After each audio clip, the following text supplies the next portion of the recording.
So hello and welcome. In today's video, we are going to begin the process of creating a design that looks like this, which we call a radial symmetry design or a mandala. For today, you will need a pencil. I'm going to be using a 4B, but you should use maybe an HB. This will show up better on camera for you.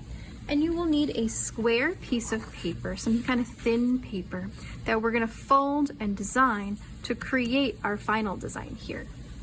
Now, although this looks pretty complicated, in this part one, all you need to do today is design one section of that design, because we're going to flip and trace it using a light box all the way around to create something that looks like this.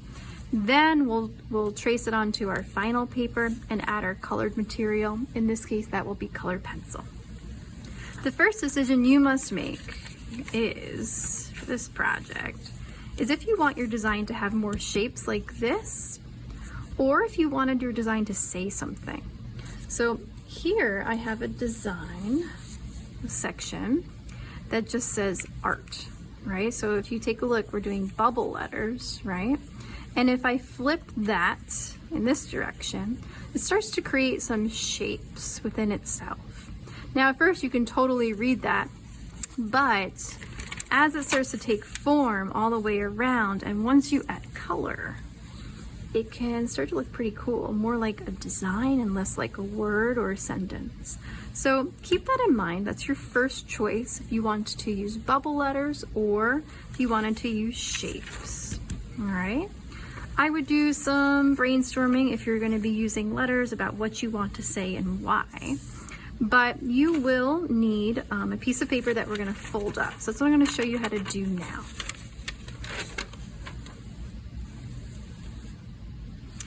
All right, so to get started, you're going to need a square piece of paper and a pencil. I'm going to be using a 4B so it stands out on camera. You should use an HB if you're in my room. If you're in my classroom, I have this paper cut for you. It's just basic printer paper, and it was 8.5, so I made it 8.5 by 8.5.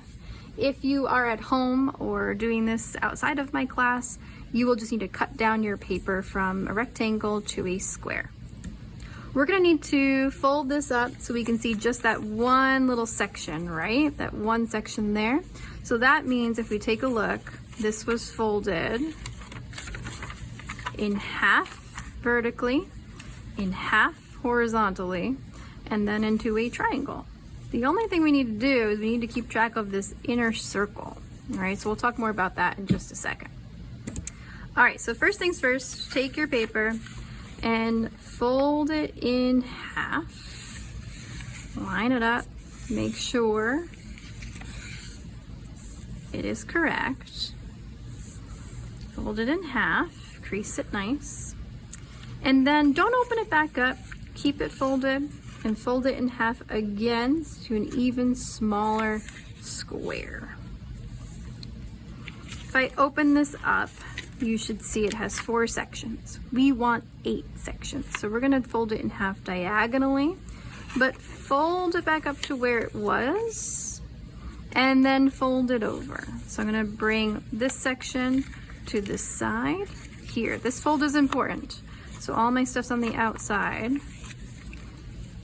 My inner corners here and all my tails are up there, and you're going to fold it in that direction. I have plenty of paper. If you fold it incorrectly, come up and see me, or if you need help, I can help you do that. All right, this should be our inner point. So I'm going to put a little dot there. So I want to keep track of that. I know this is our inner point because if I look over here, I have all these edges up top. And if I look over here, I just see like a few panels, right? So that is our inner point. I want you to identify your inner point and put a little mark so that you can keep track. If I open this back up, you can see that is the section I'm going to be working in and designing my whole design. So take a minute to really find your point, make sure it makes sense to you, and fold it all back up so you can see just that one section. If you worked on the sketchbook app, you might want to have that open so you can see some of your designs. I'm going to be recreating this one right here for you so you can see the process that I chose to use. And I have the final here so you can see how it all pans out. If you want to have something in the middle like a circle or something that radiates like a shape in the middle, then you're only going to want to draw part of that shape here, right? You need to sort of choose which lines are going across and which shapes are staying inside. I'm going to be designing one with shapes first, and then I'll draw out this one with letters. If you're more interested in letters, I would look at the timestamp below and skip to the letters there if you wanted to see, although this conversation won't hurt you. So if I'm designing this mandala here, I'm going to want to create a circle in the middle, so I want a little curved line in the corner that has my little dot in it. And then if I'm looking, I would have something, a petal, I guess if this is a flower, coming up like this, right? And then I have a shorter petal coming up like this. Then it looks like I designed a petal inside. All right, you can do whatever you want. Here is my final design, right, that I had. And you can see some of my lines are going across. This one, if I think about this one is half. It's going to be coming across here. So hopefully you understand radial symmetry already from looking on the sketchbook app about what certain shapes will do. You can always head back over there and play around, or you can just go with it and see what happens. It looks like I have a skinny line that I did something like this. All right. And then I had a teardroppy kind of shape happening here, coming off that point. And this whole shape will get repeated on everything, where this is just part of a shape. You know what I mean? Looks like over here, I had like a teardroppy shape. I'm being rather rough with my ideas. And then over here, maybe another one. And then I wanted to fill up this space in here, so I'm gonna make just a shape that I could play with. There. Maybe something like that. And that could be, and will be, my final design, or my master design. So now if I open this up all the way, you can see I've only drawn in one section so far. This might be the quickest part for you. It might take you the longest to decide. Whatever you choose to do, make sure that your line work is really nice and dark so you can see it. If you were more interested in bubble letters, I'll show you how I did this one that says art. I would first practice some bubble letters and see what kind of font you want to do. But it's all about connecting the bubble letter to another space, or not. It's up to you. So how I designed this one here is I drew, this is my middle point, right? I didn't really want anything in there. And I drew my A first, like that. I drew my R up in here, and my T. I like to start off my bubble letters by just having like, well, this one's a little different, but a rough outline of what that letter is. And then I like to go in and decide how I want that letter to be. So I want to flare this A out, and I don't want to draw a line on the bottom because it's going off that page. It's going to connect with the A on the other side. So here's an A. I have my R. Having it flare. Again, no line here because it's going to connect.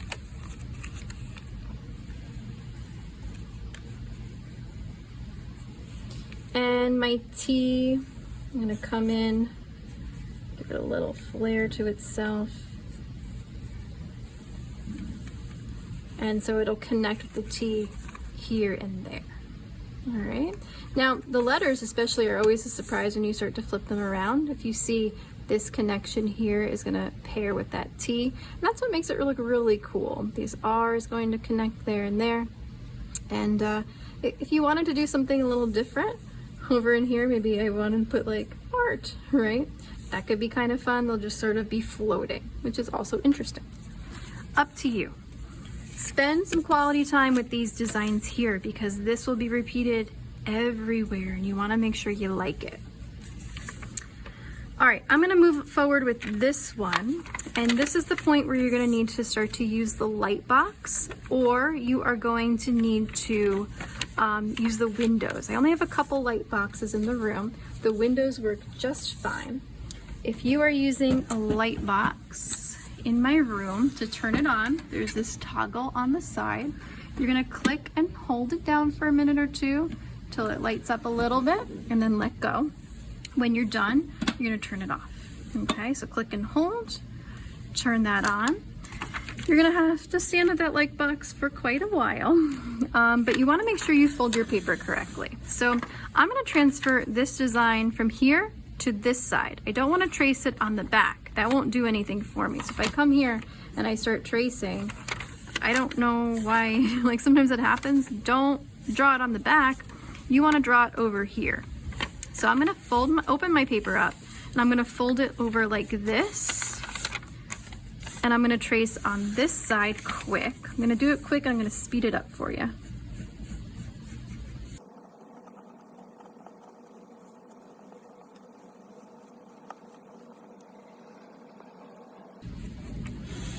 And when I open that up now, you'll see that I have started to flip that design. I actually filled up a whole chunk, which is so nice, a whole quarter of my design, right? So you're gonna repeat that all the way around. Now that I have two, I don't have to copy just one. I can fold it strategically like this, and now I'm gonna trace it on this side, right, where I can see my design. And then I can flip again and repeat that process. Now, a word of advice to you, don't go so fast. I'm going a little quicker than I think you should because I know I'm not going to use this design right now. But don't go too fast because these are your lines. This is your foundation. And if you've ever played the game Telephone, you know that after you translate something into another language or onto another person, or in this case, another section, different variations of that design can happen. And you do want your design to be perfect all the way around. So I'm using a 4B so you can see it well on camera. If I were you, I would be using an HB pencil because the 4B is a little smushy. It's a little too soft. It's gonna smudge quite a bit. We don't need that. All right, so take your time, get it right. Like if this were my final design, I would erase that one and fix it. And then you can see that I have half my design done. All right, now I can fold it like this and finish my design. Be careful when you're folding and unfolding. Sometimes, like if you take a look, let me pull this. Take a look at this one. It looks like when I was doing it, I did trace it accidentally on this side once or twice, right? So be mindful. It's so easy to do. Be mindful that you're only working on one side of the paper. All right, let me finish this up and then we'll talk next steps.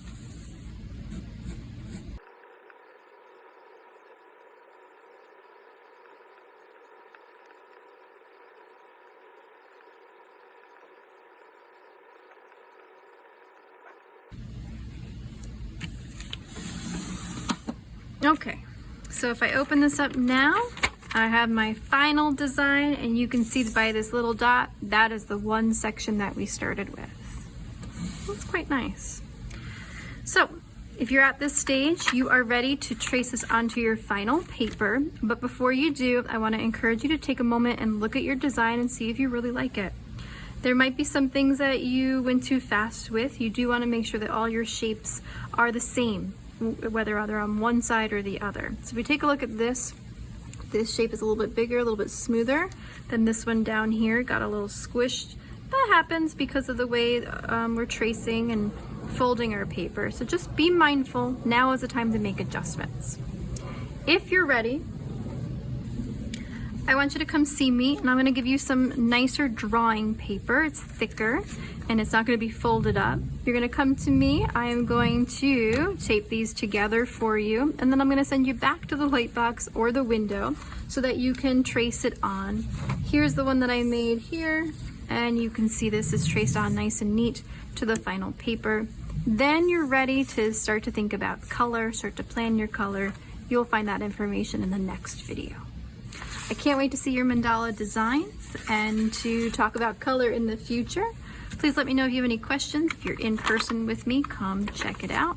If you are from YouTube around the world, let me know if you have any questions or anything else I can help you with.